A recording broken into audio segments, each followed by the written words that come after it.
Welcome to Sana's kitchen. இன்னைக்கு நம்ம பார்க்க போற ரெசிபி வெஜ் ஷமி கபாப். எப்படி பண்ணலாம்னு பார்க்கலாம் வாங்க.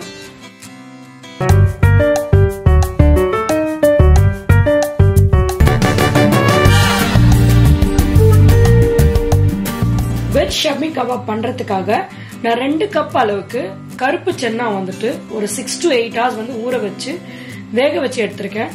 வேக வைக்கும் போது அந்த சென்னா கூட வந்துட்டு தேவையான தண்ணி, ஒரு மீடியம் சைஸ் வெங்காயம் வந்து கட் பண்ணி ஆட் பண்ணிருக்கேன்.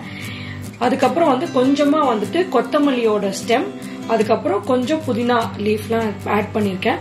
இதெல்லாம் வந்துட்டு நல்ல ஃபிளேவர் கொடுக்கும். அதுக்காக தான் இது வேக வைக்கும் போது ரொம்ப கம்மி அளவுக்கு வந்து சால்ட் போடுங்க, நிறைய போட்டுறாதீங்க. 7 to 8 விசில் விட்டு எடுத்தீங்கன்னா நல்லா சாஃப்டா வெந்திருக்கும். இப்போ வெஜ் ஷமி கபாப் பண்றதுக்காக ஒரு மிக்சில வந்து வேக வச்ச பிளாக் சென்னா, அந்த வெங்காயம், அதுக்கப்புறம் வந்துட்டு புதினா, கொத்தமல்லியோட தண்டு இதெல்லாம் வந்து ஆட் பண்ணிக்கலாம். இது கூட வந்து 1 டேபிள் ஸ்பூன் அளவுக்கு பெப்பர் ஆட் பண்ணிக்கிறேன். 1 டேபிள் ஸ்பூன் அளவுக்கு முழு மல்லி ஆட் பண்ணிக்கிறேன். 3 to 4 காஞ்ச மிளகாய் ஆட் பண்ணிக்கிறேன். உங்க காரத்துக்கு ஏற்ப நீங்க ஆட் பண்ணிக்கலாம். 1 டீஸ்பூன் அளவுக்கு சோம்பு, 3/4 டீஸ்பூன் அளவுக்கு சீரகம் ஆட் பண்ணிக்கிறேன். இது கூட வந்து 2 டீஸ்பூன் அளவுக்கு ஜிஞ்சர் கார்லிக் பேஸ்ட் ஆட் பண்ணிக்கிறேன். ஒரு 1/4 ஸ்பூன் அளவுக்கு கரம் மசாலா ஆட் பண்ணிக்கிறேன்.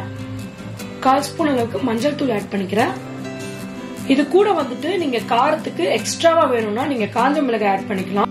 இப்ப இதை க்ளோஸ் பண்ணிட்டு நிறைய தண்ணிலாம் விடாம கொஞ்சம் நீங்க வந்துட்டு கட்லெட் மாதிரி இது பிடிக்க வரணும். அந்த ஸ்டேஜுக்கு கொண்டு வர்றதுக்காக நீங்க கொஞ்சமா தண்ணி தெளிச்சு வேணா நீங்க அரைச்சிக்கலாம். பட் நிறைய தண்ணி ஊத்திர வேண்டாம். இது பாருங்க, ரொம்ப பேஸ்டா இல்லாம கொஞ்சம் கொரகொரப்பா இருக்கு. இந்த மாதிரி கன்சிஸ்டன்சி தான் வேணும். அப்பதான் நம்மளால குட்டி குட்டியா இந்த கெபாப் ஷேப்ல வந்து பிடிக்க முடியும்.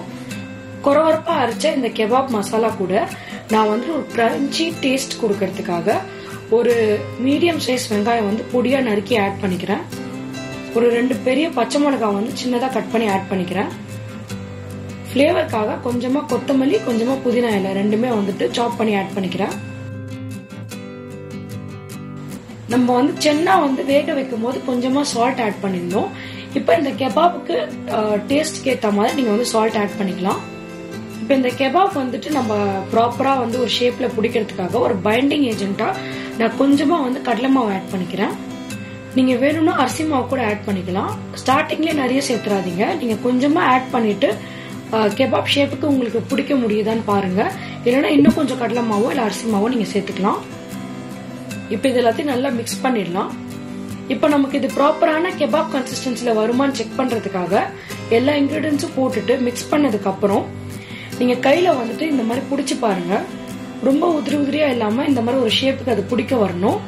இப்ப நம்ம இதை வந்து நமக்கு தேவையான கெபாப் ஷேப்ல வந்து புடிச்சுக்கலாம். ரவுண்ட் ரவுண்டா புடிச்சுக்கிறேன். அதுக்கு முன்னாடி உங்களோட 2 கையிலயுமே வந்துட்டு கொஞ்சமா எண்ணெய் வச்சு கிரீஸ் பண்ணிக்கோங்க. அப்பதான் கெபாப் பிடிக்கும் போது உங்க கையிலேயே நிறைய ஒட்டிக்காது. ஒரு பால் சைஸ்க்கு நான் வந்துட்டு இந்த கெபாபோட கோர்ஸ் மசாலாவை எடுத்து நான் ஷேப் பண்ணிக்கிறேன். ரொம்ப திக்காவும் இல்லாம ரொம்ப தின்னாவும் இல்லாம ஓரளவுக்கு மீடியம் திக்னஸ்ல வந்துட்டு உங்களுக்கு பிடிச்ச ஷேப்ல நீங்க வந்து இந்த கெபாபை வந்து ஷேப் பண்ணிக்கலாம்.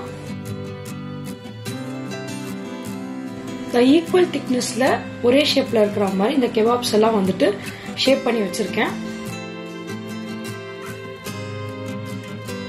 இப்ப இந்த கெபாப்ஸ் எல்லாம் ஒரு கிரில் பேன்ல வந்து ஷாலோ ஃப்ரை பண்ணிக்கலாம். நான் ஒரு கிரில் பேன் பிளேஸ் பண்ணிக்கிறேன். இப்ப இதுல தேவையான அளவுக்கு ஆயில் ஆட் பண்ணிக்கலாம். நம்ம ஷாலோ ஃப்ரை தான் பண்ண போறோம். இப்ப ஆயில் நல்லா சூடானதுக்கு அப்புறம் நம்ம புடிச்சு வச்சிருக்க கெபாப்ஸ் எல்லாம் வந்து இதுல வந்து ஆட் பண்ணிக்கலாம். இந்த சென்னா வந்து நம்ம ஆல்ரெடி வேக வச்சுதான் எடுத்திருக்கோம்.